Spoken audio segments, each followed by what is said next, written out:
All right, so this is the fourth video for the first week. Here, this is volcanoes and to a lesser extent plutons, which we probably really won't talk about too much. Um, all right, so the first slide is just a reminder that if you click on this link, you'll see that there are a variety of active volcanoes throughout the world.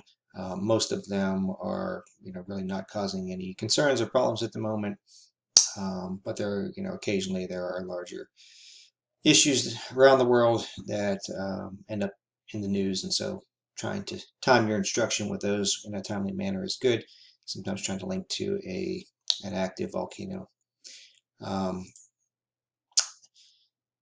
so I guess a lot of students have a misconception about what causes eruptions, and so there's a lot of text on this slide, but really what it gets at is it is the buildup of gases.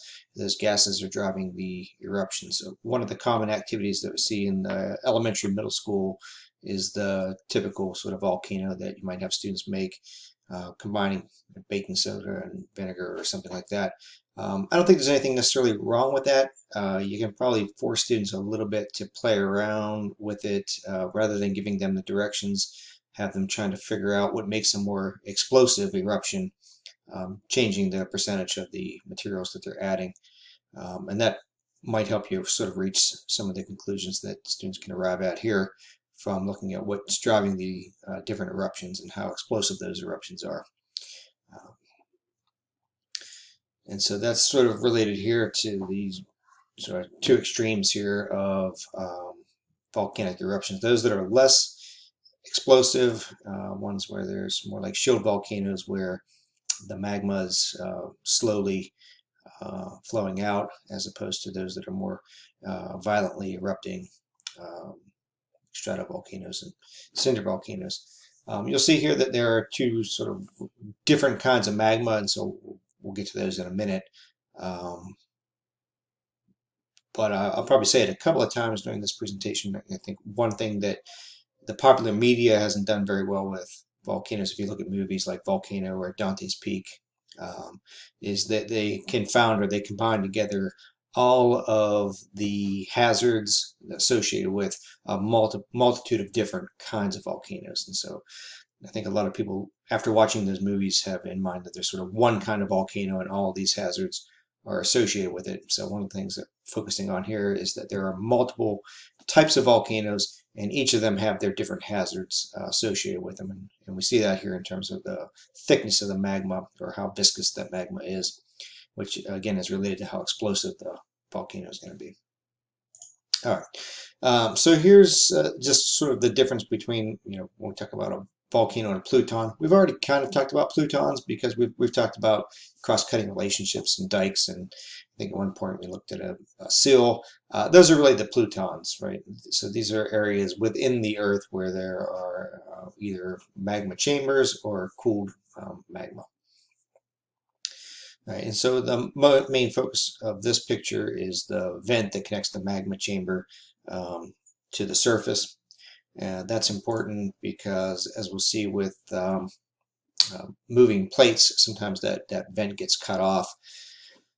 But in terms of whether a volcano is active or inactive or extinct, it sort of depends on what's going on with the magma chamber. So it is well beneath the surface where that magma chamber is either inactive or slowly filling or completely active. And sometimes volcanoes go back and forth between these two, active and dormant. I guess maybe there's situations where an extinct volcano might come back, but oftentimes that magma chamber is no longer active. So we will see that when we look at plates moving next time we meet. All right, so I think you probably all know what magma is, so I'm not going to spend too much time talking about magma other than what it says here. Just because the last bulleted item sounds a little counterintuitive, but it's not a typo there. Making magma rocks melt more easily with increasing temperature. That sounds about right. Decreasing pressure and then addition of water.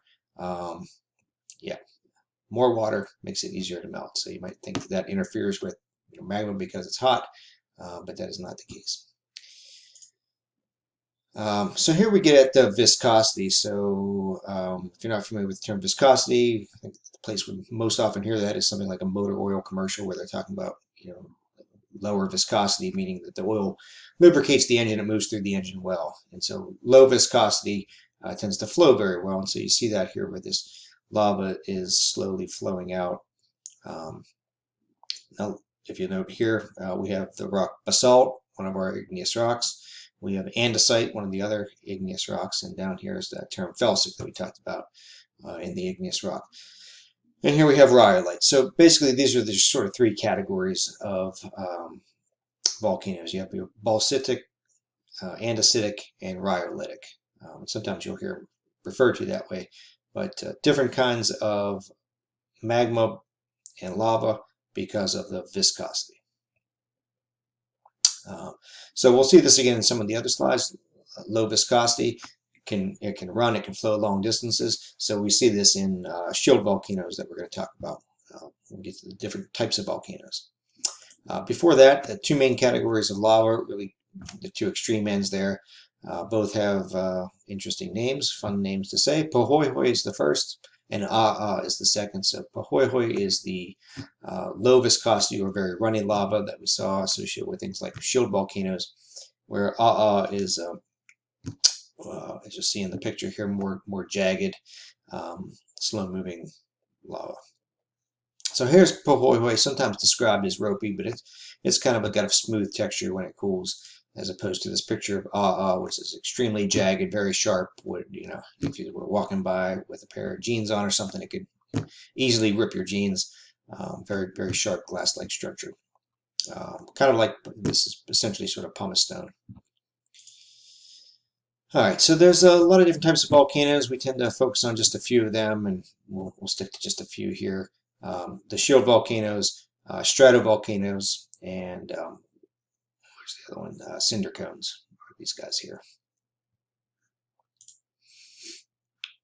All right, so again, not all volcanoes are the same, despite how they're portrayed in movies and what you see in movies. And then different volcanoes have different hazards. So really the three main ones that we'll look at is the shield volcano, the cinder cone, and the composite cone, also called a stratovolcano. So the shield volcanoes, you know, kind of got a probably not what you think about when you think of a volcano. Very spread out over a large area, not very steep slope, and that is just the buildup of successive layer after layer of that fast-moving, runny lava that spreads out and covers up a lot of area. So again, the shield volcano, because of a soldier shield, kind of looks like that. Not very steep, not very pointed. We'll talk next week about hotspot volcanoes, so I'm going to hold off on that. That's hotspot volcanoes let us, among other things, determine the speed at which a plate in plate tectonics is moving. So we'll talk more about those next week. Cinder cones produce very little lava as opposed to the shield volcano, which is mostly lava. So cinder cones are mostly tephra or pyroclastic fragments. So we have a lot of terms here that mean really the same thing. There's a little bit of difference between them, but tephra and pyroclastic fragments, just think about solid material that's ejected out of a volcano. So this is ash, cinder. These are up to the size of a small car down to very fine dust-sized particles. So a cinder cone is just a buildup of successive layers of that ejected material, that tephra, layer after layer building up, as opposed to the the shield volcano, which is layers of lava. This is layers of ash. And so these tend to, again, not look like our prototypical volcano. A lot of ash and tephra associated with them. One of the more famous ones is Paracutin. And it's famous because of, you can read the text here on your own. It's posted to Blackboard. But basically, over the course of a week, it showed up in a farmer's field and went from really nothing, a fissure in the ground, to 150 meters high over the course of a week. So these, have the capacity to grow pretty fast, and as it says here, shoot material up into the air a couple hundred meters. All right, and then finally, the third type that we'll focus on are composite cones. These are really a combination of the two. This is probably more what you think of when you think of a volcano. It's alternating layers of ash and lava. And we see that here in this cross section where we have a layer of lava, then a layer of ash, then a layer of lava, then a layer of ash. These are probably more what we think of. So, image here of Mount Fuji. Probably what we more think of when we think of a volcano. All right, and in terms of just terms to know, caldera is probably the other thing that I wanted you to know. These are the craters left behind by that can form one of two ways, really, very violent eruptions that essentially blow the top of the volcano off, or when the magma chamber empties and there's nothing really to hold up the material above it and it collapses back in on itself. These result in things like Crater Lake here that we have in Oregon. And this series just sort of shows how the caldera might form as this magma chamber empties and collapses in on itself. All right, and then the last thing is the volcanic hazards associated with each of these. Lots of different hazards associated with them, different types of volcanoes. Each of these are hazardous in a different way, and so again, it's important to think about and be concerned with all of these, whether it's just ash or lava flows or the bombs that are being ejected or mud flows. So all of these things happen. So there's a link here. I think that link is inactive now because the story is no longer posted, but most of these are not life-threatening lava flows. They are too slow. Even the fast-moving lava is generally something you can outwalk or outrun. But occasionally, as this story once that was posted, people refuse to leave their house, and those are where you have losses of life due to lava flows. But normally that's not the case. It's more environmental or property damage, natural areas, and houses and things like that. So here's two folks. You can tell that they're in a bit of discomfort, but they're not running for their lives. They can easily outwalk the lava, as opposed to things like cars and houses that can't move. So tephra is all that ash.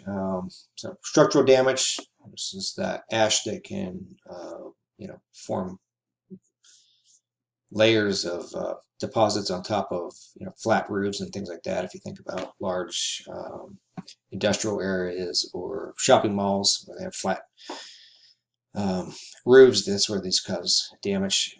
Engines we'll get to in a minute. Breathing problems, I think that's pretty self-explanatory. They are not good for crops. They block sunlight and photosynthesis and often just cover right on the surface to block photosynthesis. And more in third world countries, blocking water systems, but to some extent here. So this is what we're talking about when we're talking about tephra or pyroclastic ash. This video has I gotta move that out of the way. It's a nice little video describing how this happens within a jet engine, but basically the turbine heats up the ash to the point where it becomes magma again. It sticks to the inside of the turbine, which has led to multiple airliners having to be emergency landings because of that. And so now we divert traffic around tephra and ash, but still grounds planes to this day. All right, so tephra has been linked to both global cooling and global warming, interestingly enough. That's pretty self-explanatory, so skip that. The next term is a pyroclastic flow, or in French, nuée ardente. So this is a incinerating, basically avalanche of fire that comes down the side of a volcano. This video shows one here. They're difficult to get pictures of that really show that they're on fire, but they are. This is the remnants of one of these pyroclastic flows. All right, and then the other hazard we're going to talk about are lahars, or mud flows. Just like with lava, there are two different varieties, low viscosity and high viscosity. They do different kinds of damage. The low viscosities travel further, more widespread damage. The higher viscosity, thicker, can move over bigger structures, knock over telephone poles and things of that nature.